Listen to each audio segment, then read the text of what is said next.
You are listening to a BlueBell 333 production. I actually find cashmere, perhaps surprisingly, quite easy to care for.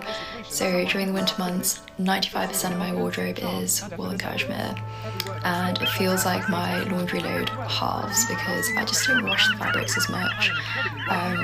They don't retain odours, they don't kind of feel as muggy as quickly as, say, cottons or synthetic fibres do.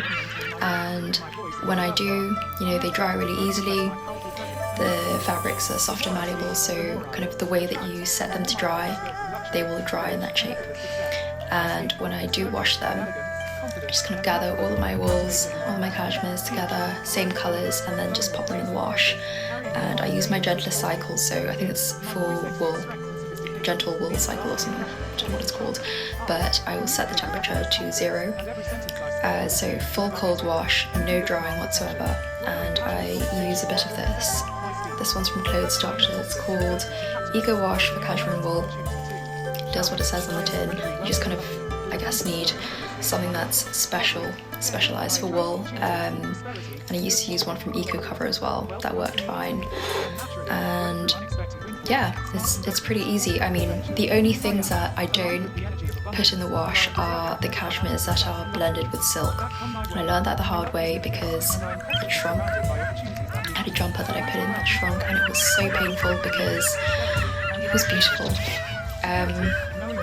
Actually, I think it was one of my boyfriends. Oh dear, bad memory. Anyway, I now put all of those kind of in a basin, fill it with water. So I just use my bathroom basin, put some cold water in, and then I pop a bit of this in, and this one's for silk and delicates, and I mix it with the wool and cashmere because in my head the garment is half and half, so it kind of makes sense.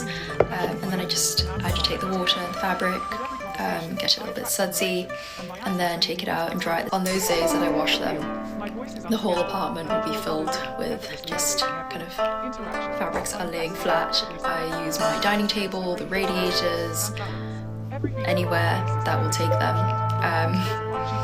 And sometimes, during winter, oh my goodness, they take so long to dry, but you just have to be patient. Once that's all done, I put them away and I'll show you. I didn't used to do this because my wardrobe didn't have enough space, but now that it does, I like having things hung up so I can see them. I hate when things are folded away because I feel like it just gets lost in my wardrobe, but I just fold my cashmere over the hangers like this.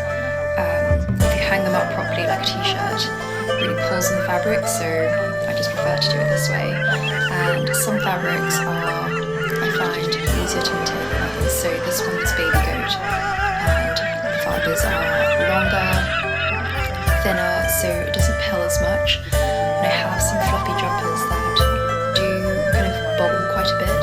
So for those, I use this de-pilling machine, and you kind of just go over it like this.